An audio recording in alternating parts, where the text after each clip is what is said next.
Vous m'entendez? Merci de votre présence déjà pour commencer.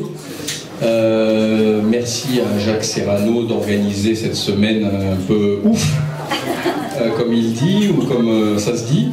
Et puis merci aussi à toute son équipe, Emmanuel, Lauralie, etc., qui sont la face invisible, mais sans laquelle tout ça n'existe pas.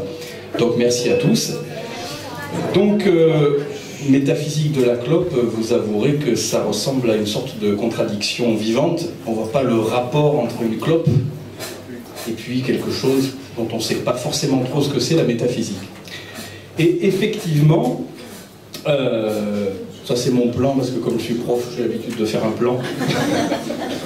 Non, c'est pas pour ça, c'est parce que pour ceux qui vont s'ennuyer, ils vont compter. Vous voyez, il y a 5 rubriques, quand vous arrivez à 4, c'est presque fini. Voilà. Donc, si on regarde la cigarette, enfin la clope, quoi, telle qu'elle se présente là autour de nous aujourd'hui, ce qu'on peut appeler le paysage de la clope, c'est ce qu'on voit en premier, c'est effectivement une cigarette minute, on en fume une autre, etc. Et ce qui la caractérise, c'est qu'elle est interchangeable, uniforme, etc. Et il est intéressant de savoir que 90% de la consommation mondiale de tabac, c'est de la cigarette blonde. Donc ça donne une idée de l'uniformité de la culture du tabac, qui est une monoculture en fait. Cigarette blonde, point final. Les 10% sont devenus négligeables. Alors avant de quitter ce paysage, pour essayer de chercher ce qu'il y a, s'il n'y aurait pas un sous-sol métaphysique de ce paysage étant le nôtre, il ne faut pas oublier quand même que c'est un commerce mondial, et que les pays riches prenant des mesures de plus en plus efficaces pour protéger, prétendument protéger, enfin peu importe, c'est pas mon propos aujourd'hui, les populations des pays riches du tabac, eh bien, les fabricants de tabac prennent des parts de marché dans les pays pauvres, dans les pays du tiers-monde. Donc, je ne vais pas parler de ça aujourd'hui, mais je me fais un devoir, avant d'aller dans d'autres horizons, de le signaler quand même, parce que c'est quand même important. Donc, passons, essayons de fouiller le sous-sol de ce paysage de la clope. Cette idée venant donc de cette phrase que j'aime beaucoup de Samuel Beckett, « Fous-moi la paix avec tes paysages, parle-moi du sous-sol ». Puisqu'on essaie quand même de faire de la philo, hein, on est dans un café, moi j'adore ça, je trouve ça très sympa et tout, mais on fait quand même vraiment de la philo, hein, ça j'y tiens beaucoup. Je trouve que vous avez là une définition de la philosophie. Un philosophe, c'est toujours quelqu'un qui finalement nous fait quitter le paysage qui nous paraissait la vérité complète et qui nous fait arpenter des sous-sols, alors parfois obscurs, parfois lumineux, mais enfin il y a toujours ce mouvement de quitter un paysage pour aller dans un sous-sol. Donc à la limite, si on devait définir ce que c'est que la philosophie, on pourrait donner une première définition assez simple: ne pas s'en tenir au paysage, mais soupçonner quelques sous-sols cachés. Alors le sous-sol commence avec l'histoire du commerce mondial, du capitalisme mondial, qui n'est pas né il y a 10 ans à Wall Street, mais il y a 500 ans, avec le commerce triangulaire. Les Européens allaient en Afrique chercher des esclaves, les amener aux Antilles, aux Amériques, et en ramener, on le sait, du cacao, du sucre, mais on le sait moins, du tabac. Et le tabac était la première marchandise mondialisée et la plus importante du commerce triangulaire avant que ce soit remplacé, enfin pas que ce soit remplacé, mais qu'en importance, ce soit plutôt le sucre, le cacao, etc. Mais au départ, le tabac était fondamental, d'où Christophe Colomb, qui est là, donc là vous avez, vous voyez, c'est une image du XVIIIe siècle, les planteurs britanniques qui font fortune avec ce commerce du tabac. Et ça aussi c'est une chose que je tiens à dire, et puis ensuite je serai libre pour parler d'autre chose, mais je l'aurais dit, évidemment ce commerce du tabac mondial s'est fait au prix du travail des esclaves, des millions d'esclaves. Donc encore une fois, c'est pas mon propos aujourd'hui, mais je ne peux pas parler de ça sans le mentionner parce que c'est très important. Voilà. Alors vous découvrirez que justement, quand Christophe Colomb arrive aux Antilles, eh bien, qu'est-ce qu'il découvre? Des gens qui crachent de la fumée par le nez, par la bouche, etc. Des cohibas. Bon, pour les amateurs, je me suis dit que ça vous amuserait de savoir que ça venait de là. Et donc, effectivement, le tabac est une plante qui vient de l'Amérique précolombienne et qui était tout à fait répandue, etc. Et voilà, donc là, vous voyez, par exemple, un Amérindien fumant un cohiba, c'est-à-dire un cigare, quoi, hein, mais originel, disons. Alors, ce qui est intéressant de savoir, c'est que les Amérindiens, qui avaient la pratique du tabac depuis des milliers d'années, pour eux, c'était une pratique spirituelle. C'est-à-dire qu'ils considéraient que le tabac était un don des dieux. Le tabac venait du ciel. Et il y a un mythe des Indiens Cariri, qui sont une ethnie amérindienne, qui raconte que le dieu vivait avec les hommes, et puis les hommes se sont montrés gloutons. Ce qui était une faute, on ne va pas dire un péché, ce serait mélanger les religions, mais enfin vous m'avez compris, ça ne se fait pas d'être glouton. Et du coup le Dieu n'est pas content de vivre avec les hommes qui ne se sont pas montrés dignes du Dieu, et le Dieu repart au ciel et reste au ciel. Et il envoie son représentant sur la terre, le tabac. Et le tabac est donc l'incarnation du démiurge, on appelait ça comme ça chez les Amérindiens, parmi les hommes. Mais vous aurez noté que quand vous brûlez du tabac, la fumée rejoint son lieu de départ. Elle monte au ciel. Alors vous avez un autre mythe des Indiens Bororo, qui est une autre ethnie, qui raconte qu'il y a une bonne façon de fumer le tabac. On ne doit pas avaler la fumée. On doit la recracher. Parce que c'est une offrande que l'on doit rendre aux dieux. Le tabac venant des dieux, on doit le leur rendre. Donc celui qui avale le tabac est changé en loutre. Là, vous avez un temple maya, très ancien, qui se trouve dans le Chiapas actuel, au Mexique, où vous voyez un dieu qui fume un cigare, et vous avez deux fumées, l'une qui monte vers le ciel, si vous voulez, et puis l'autre qui descend vers les ténèbres. Donc vous voyez que le tabac était lié à des pratiques spirituelles très importantes. Alors, là, vous avez comme ça des collections de pipes. Alors, vous voyez pourquoi j'ai commencé par la production industrielle de cigarettes blondes. Vous voyez que là, on fait un voyage, on passe d'une monoculture, la clope, quoi, à toute une richesse, une diversité culturelle, etc. Je voudrais dire à ce propos, même si ce n'est pas mon propos d'aujourd'hui, que je trouve que le commerce du tabac est très révélateur de la situation du commerce mondial actuel. Je trouve qu'étudier l'histoire du commerce du tabac, c'est finalement avoir un modèle pour ce qui se passe généralement. On est passé d'une diversité de cultures du tabac extraordinaire, avec des pratiques, des rites, des différents objets, vous allez voir, très différents, enfin une diversité culturelle qui avait les visages, les 1001 visages de l'humanité, des humanités si vous voulez, partout, à une monoculture mondiale pour une clientèle unique mondiale. Et c'est tout à fait le problème qui est le nôtre. Jusqu'évidemment au calumet. Il y a certains calumets qui étaient à la fois un seul objet, une hache de guerre, et de l'autre côté un calumet de la paix. Donc le calumet de la paix, que font circuler les Indiens, c'est un lubrifiant social, mais en même temps pourquoi? Parce que c'est quelque chose de spirituel qui circule entre les hommes, qui est plus qu'humain, et qui va faire le lien entre les hommes. Ce qui n'est qu'humain, c'est les guerres, les conflits, les rivalités. Mais grâce au tabac, qui est d'origine non humaine, la paix peut se faire entre les tribus, etc. Alors là, vous avez une photo assez émouvante d'un vrai Sioux, hein, en train de fumer son calumet. Voilà. Donc vous voyez un peu le voyage qu'on fait entre notre clope minute qu'on fume maintenant sur les trottoirs, ce qui est sympathique dans la mesure où, avant les trottoirs, c'était pour les clodos et les prostituées. Maintenant, il y a les musulmans et les fumeurs. Bon, on est de plus en plus nombreux, quoi. Ça va finir par faire tout le peuple. Mais ce qui est intéressant, c'est que cette pratique de la fumée, plus largement, et au-delà du tabac, elle se retrouve à peu près partout dans l'humanité. À chaque fois qu'on brûle de l'encens, une herbe, quelque chose, du fait sans doute que la fumée monte au ciel, eh bien, des croyances se sont développées. Par exemple, chez les Grecs, dans l'Iliade de Homère, on brûle un corps qui est mort, les cendres vont rester dans la terre, mais l'âme du mort, par la fumée, s'élève au ciel et va rejoindre les dieux. Et il faut savoir que les dieux grecs, les dieux de l'Olympe, reçoivent l'offrande par les narines. Ils hument le sacrifice que les hommes leur font. Et il est amusant de noter qu'en grec, dans le grec de l'époque de Homère, le verbe pour dire flairer, comme un chien qui flaire, vous voyez, quand Argos, le chien d'Ulysse, flaire son maître, il est le seul à le reconnaître, eh bien le verbe qu'emploie Homère pour dire flairer, comme ça, un chien qui flaire, vous voyez, c'est exactement le même verbe que Platon emploie pour dire penser. Penser philosophiquement. C'est noein. Ça donne paranoïa. La paranoïa, c'est la pensée parallèle, quoi, si vous voulez. Donc, tout ça pour vous dire que ces pratiques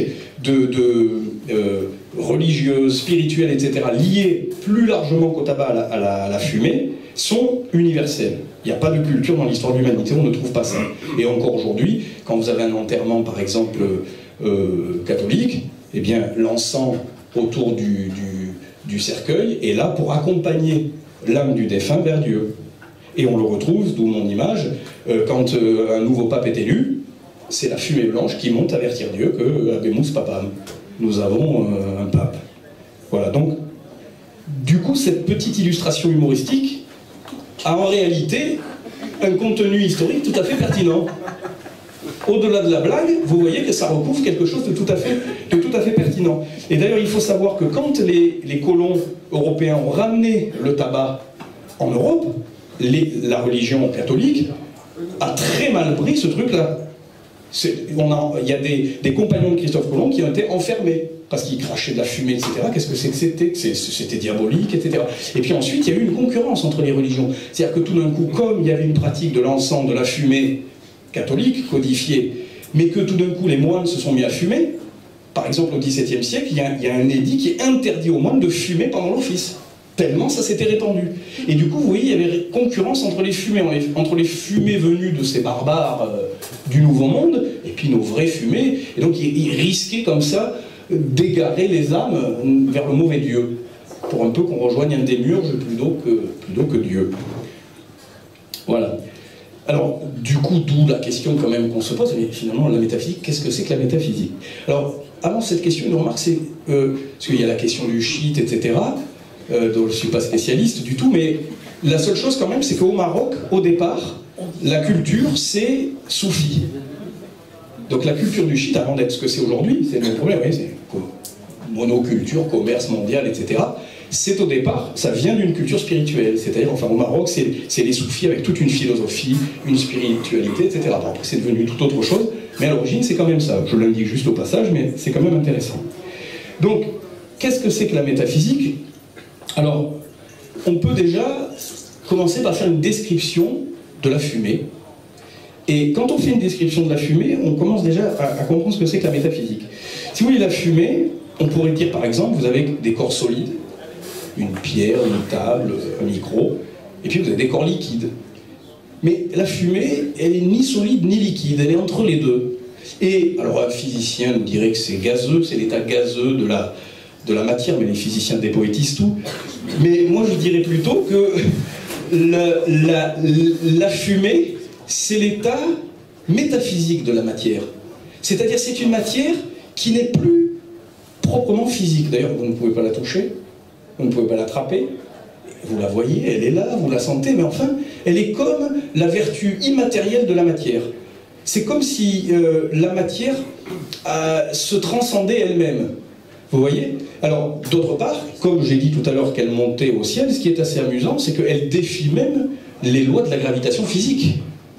Qu'est-ce que c'est que cette acrobatie de la matière qui s'affranchit de sa propre gravité pour faire un pied de nez à Newton et s'élever au ciel?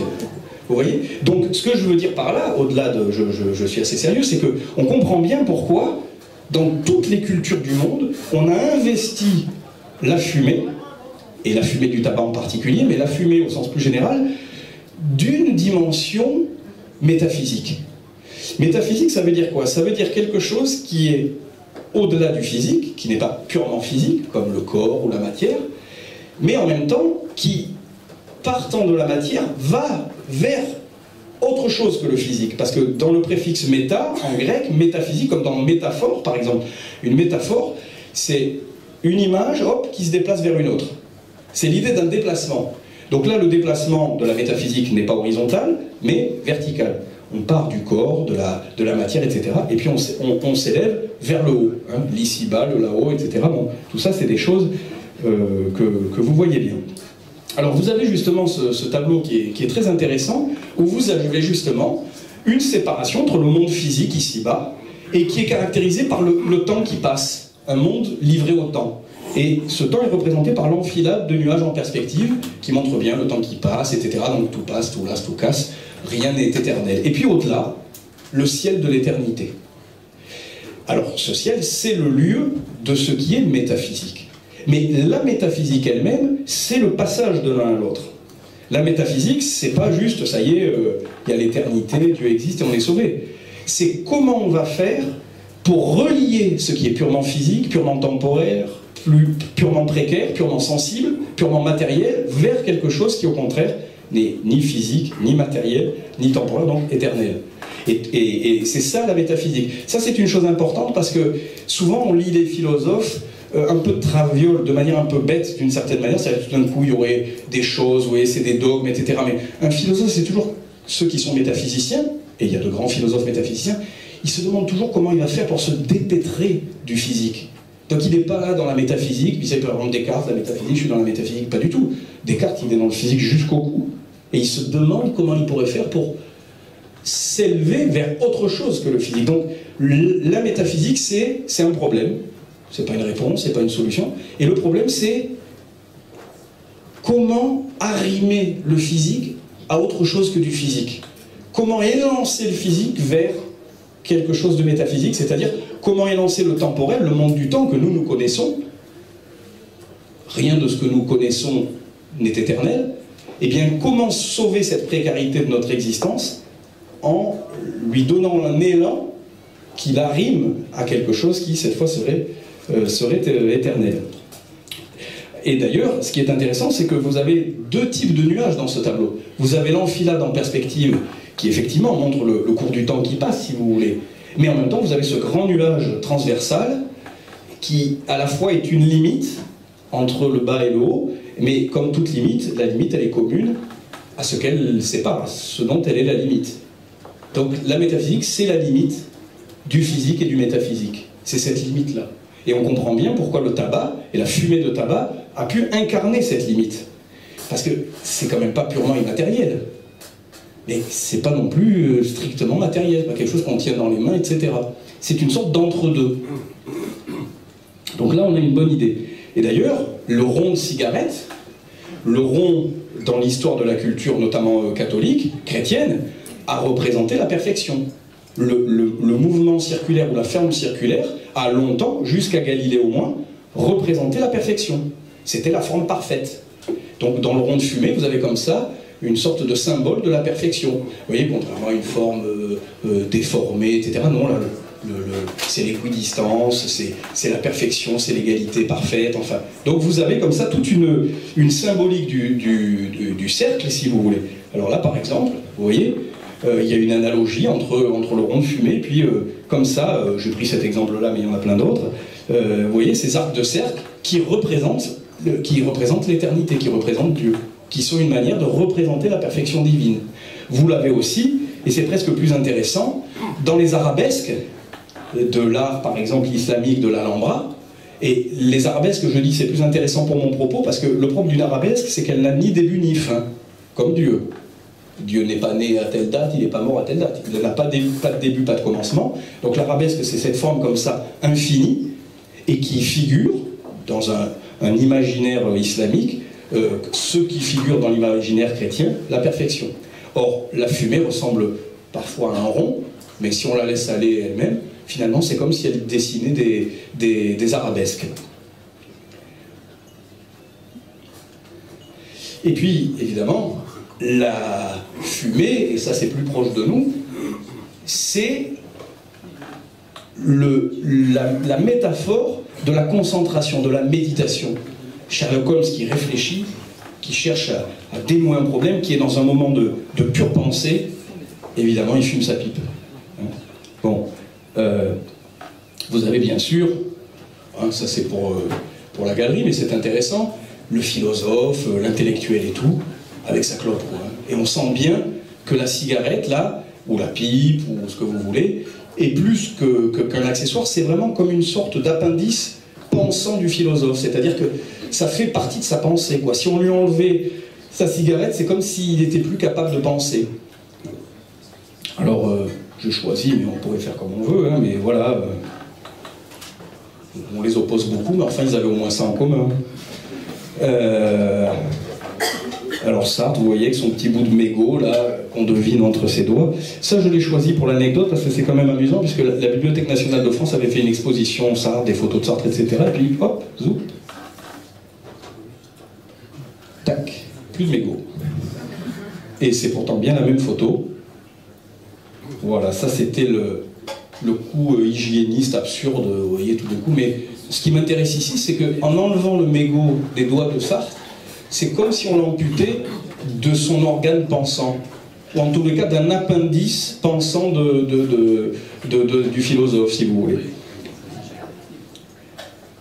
Alors, si vous remarquez, quelqu'un qui fume, on cogite. Il y a tout un rapport très intéressant à regarder entre les doigts, les lèvres et la bouche. Et quand on regarde l'histoire de la préhistoire, on s'aperçoit que le développement, l'expansion du cerveau, l'expansion cérébrale du cerveau, mais vraiment physiquement, c'est-à-dire la taille du cerveau, c'est sur des milliers d'années, des millions d'années. Et quand on observe ça, eh bien on s'aperçoit que l'expansion du cerveau, et donc sa capacité de pensée, de réflexion, etc., donc de rite, de religion, de tout ce que vous voulez avec, de langage, est exactement symétrique de la régression de la dentition.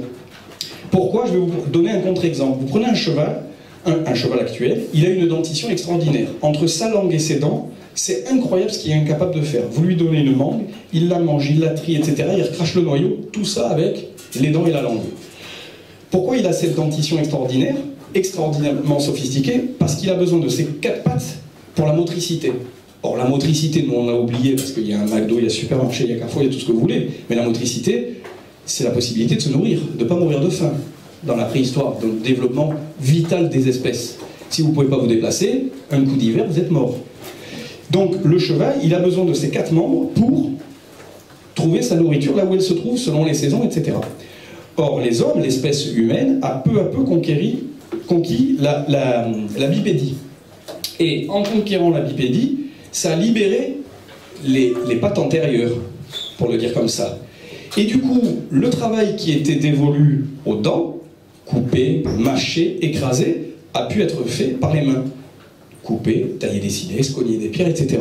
Et du coup, notre bouche se trouvait libre, comme hors d'usage d'une certaine manière, puisqu'elle était déchargée de ses fonctions biologiques vitales. D'où, petit à petit, le développement du langage. Et si vous y pensez, moi j'aime bien le parallèle entre s'embrasser et fumer. C'est pas des pratiques vitales, ça ne correspond pas à quelque chose de vital. D'ailleurs, pour revenir à ce que je disais tout à l'heure, manger un aliment solide, boire du liquide, ça relève du vital. Mais avaler de la fumée, ça ne correspond à aucun besoin vital. Et on rentre là proprement dans quelque chose qui n'est pas physique et qui est proprement humain. Donc c'est quand même assez intéressant. Et du coup, effectivement, on peut associer la pratique du tabac à ces usages non vitaux, non biologiques, non physiques de la bouche, des dents et des doigts. Ceux qui sont fumeurs n'ont qu'à réfléchir au rapport très intime qu'ils ont avec ça, même si la cigarette est standard, n'empêche que chacun a sa manière, son contact, etc. Et c'est très intimement lié à notre activité pensante. Vous savez, il y a un vieux débat dans l'histoire de la métaphysique sur le rapport de l'âme et du corps.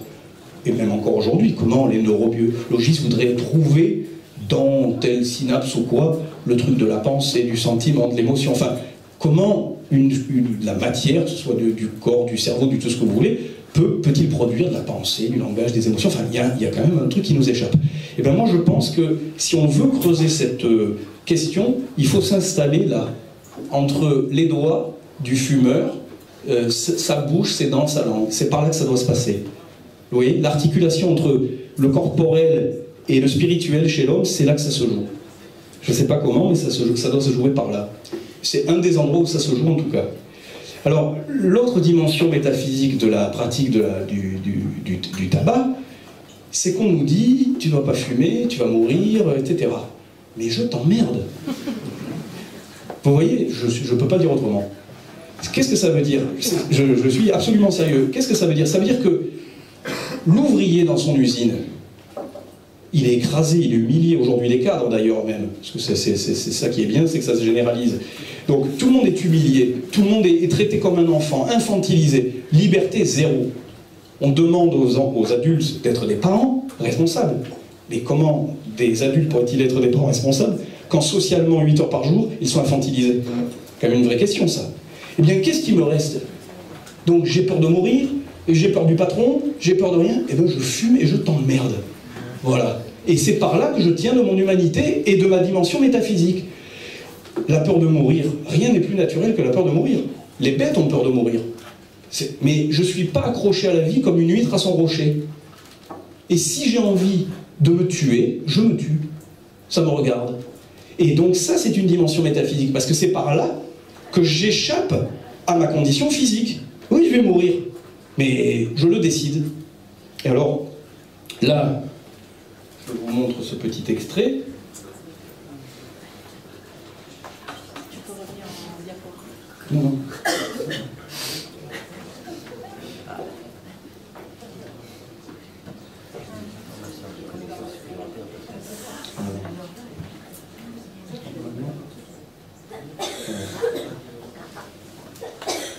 Pourquoi j'ai pas d'image? Tiens. Voilà. On n'a pas le son. Non, non, c'est pas grave, on n'a pas besoin du son.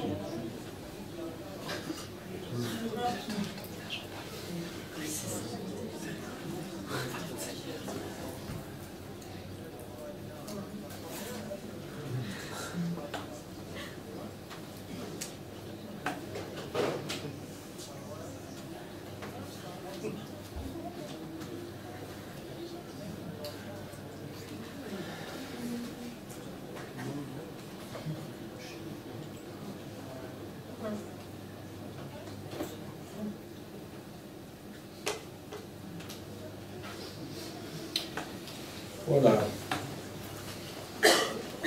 Donc.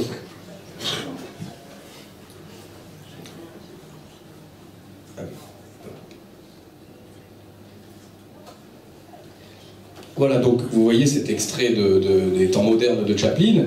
Vous voyez comme il est infantilisé. Il s'excuse et tout, c'est quand même un adulte. Et qu'est-ce qui lui reste comme parenthèse de liberté? La post-clope.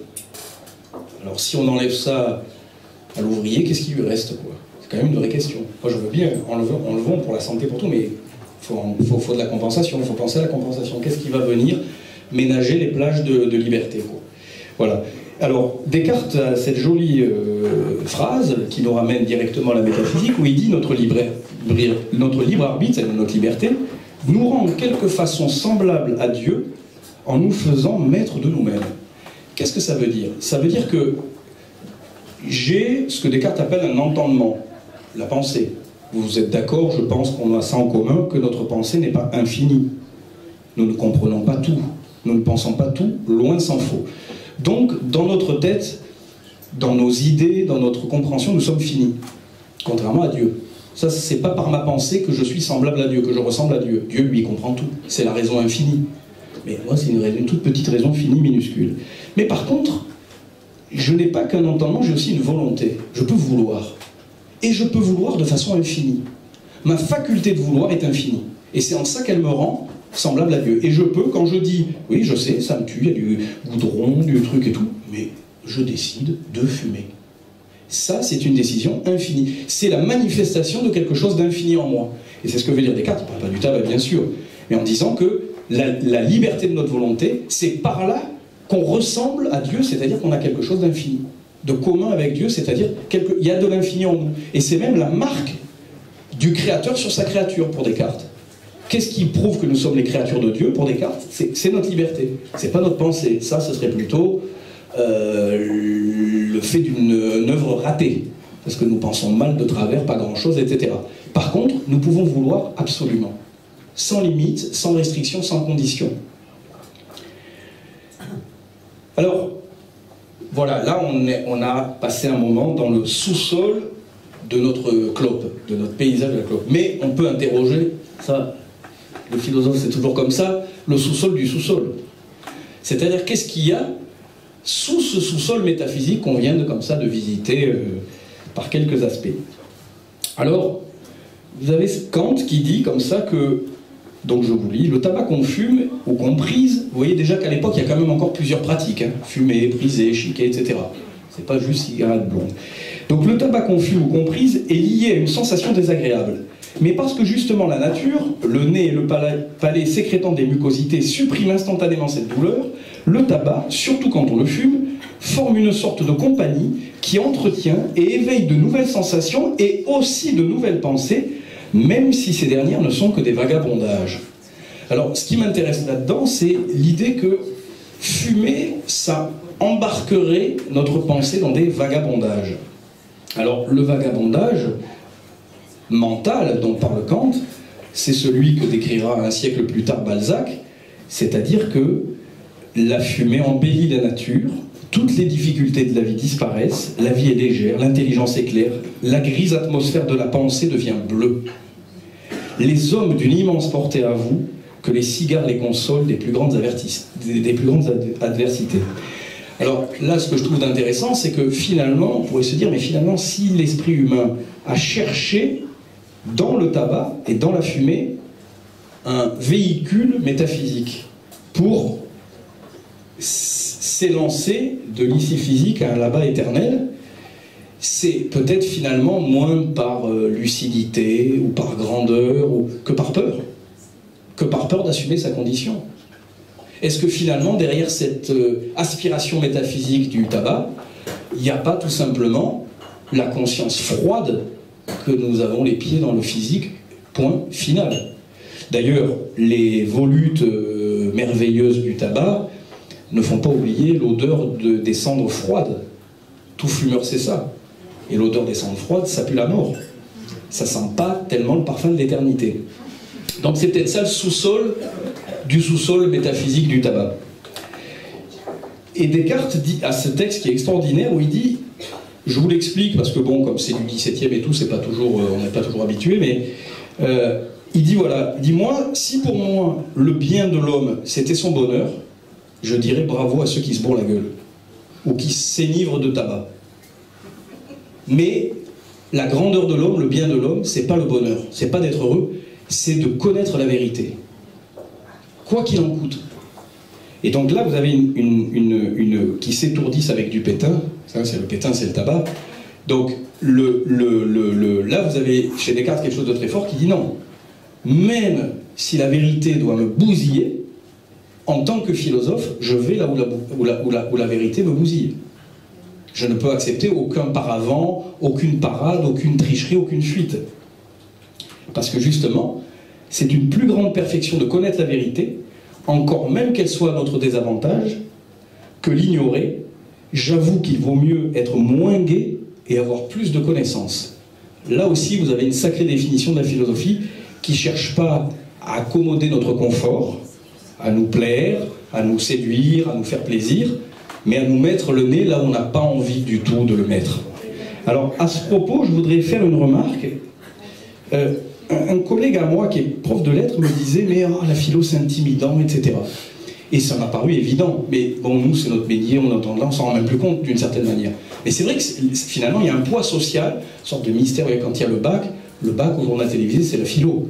C'est les sujets de philo après terminés. Ça n'existe pas, Vous voyez? Donc il y a comme ça, notamment, c'est assez français. Et donc les gens sont intimidés par la philosophie, parce qu'ils en imaginent, c'est l'intelligence, c'est la culture, c'est je sais pas quoi. Du coup, là, les gens comme moi qui viennent là, on peut peut-être exploiter ça, vous voyez. Vous allez voir, avec moi, c'est pas intimidant. Mais du coup, j'ai le beau rôle. Parce que moi, je suis le familier et l'intime de ce qui intimide tout le monde. J'ai horreur de cette idée-là. Vous voyez, ça vous maintient dans une position, vous, ou des élèves, ou quoi, d'aliénation, finalement. Sous couvert de venir vous libérer, vous mettre à l'aise, etc. Moi, j'assure ma position, je suis ailleurs, les gars. Donc, ça pue. Et puis surtout, c'est faux, pourquoi ? Parce que la chose qu'il faut dire, c'est que la philosophie, c'est pas qu'elle est intimidante. Ça, c'est social et tout, on s'en fout. Tu vois, tu fais autant de philo avec un viticulteur, qu'avec quelqu'un qui a tous les tampons du monde. C'est pas tes tampons, regardez, vous avez qu'à regarder autour de vous, il y a plein de gens qui passent ici ou là, ils ont des tampons et tous sont philosophes. Ah bon ? Enfin, vous voyez, bon, donc c'est pas le tampon qui fait le philosophe. Non, la philosophie, elle est pas intimidante, elle est terrifiante. C'est bien pire.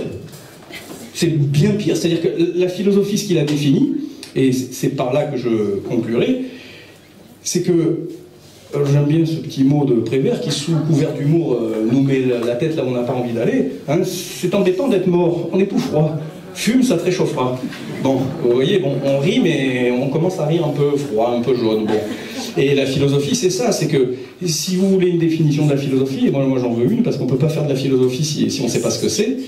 La philosophie, c'est la pensée qui retrouve, contrainte et forcée, son sens de l'impensable.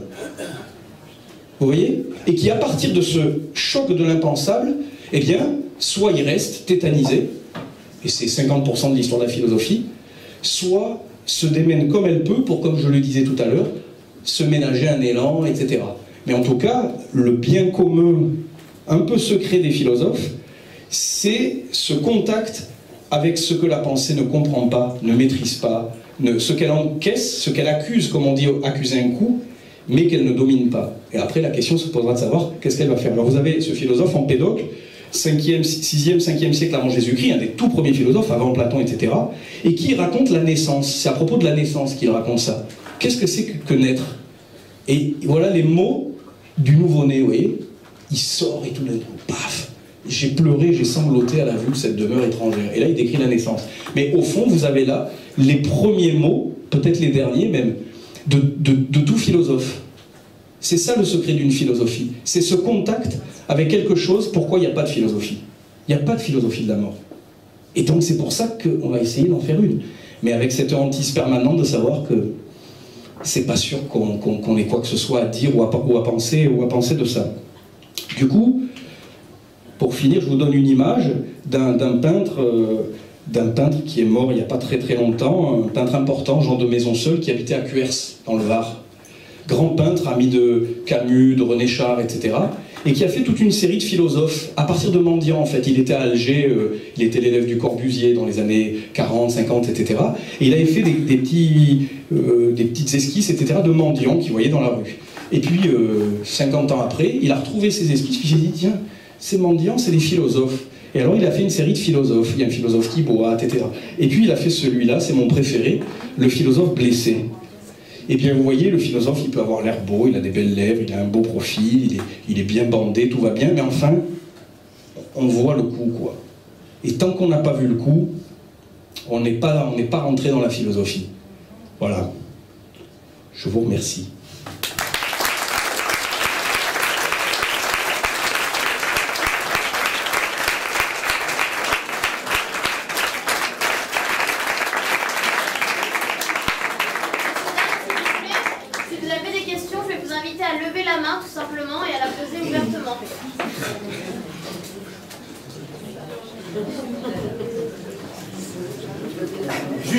Jusqu'à la fin des années 50, les jeunes gens qui faisaient leur service militaire en France se voyaient équipés d'une cartouche de gauloise.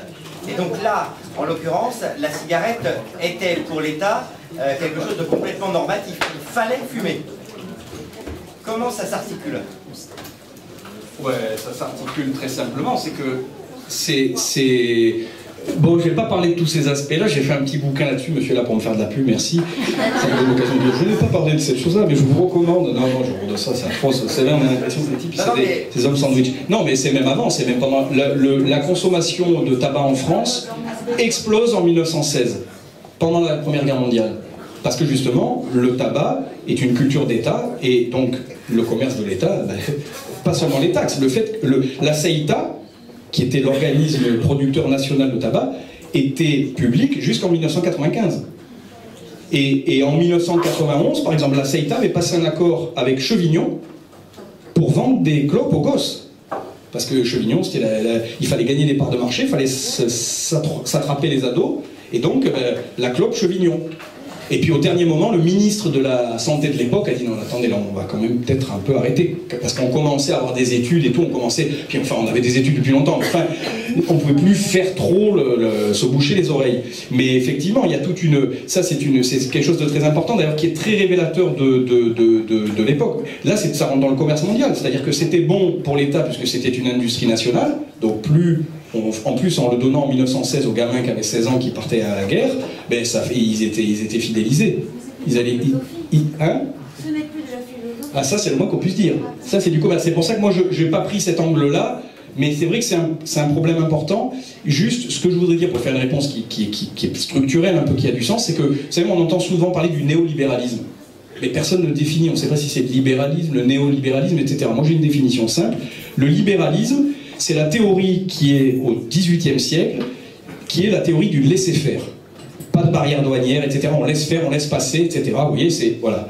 Mais le néolibéralisme dans lequel nous trouvons, mais ça date des années déjà 30, 40, etc. Ça a commencé aux États-Unis, puis en Allemagne, etc. Puis maintenant c'est partout. C'est une stratégie non pas de laisser faire, pas du tout, mais de faire faire. Et la question c'est comment on va faire fumer les gens. Comment on va leur faire acheter plus cher le produit qu'ils veulent. Leur faire...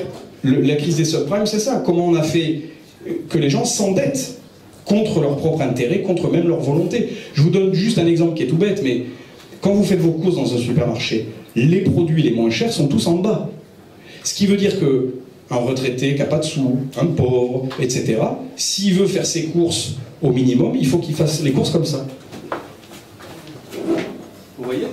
Donc on nous fait, je suis dedans aussi, on nous fait acheter ce qu'on ne veut pas acheter. Et donc cette histoire, cette affaire-là, est tout à fait... C'est pour ça que ce que je disais au début du tabac, quand on étudie le commerce du tabac, on est au cœur de... Après, vous pouvez généraliser, ça marche très bien pour le reste. On nous fait fumer. Ça peut être une des raisons de s'arrêter, par exemple. Pour la métaphysique du bras d'honneur de l'homme libre.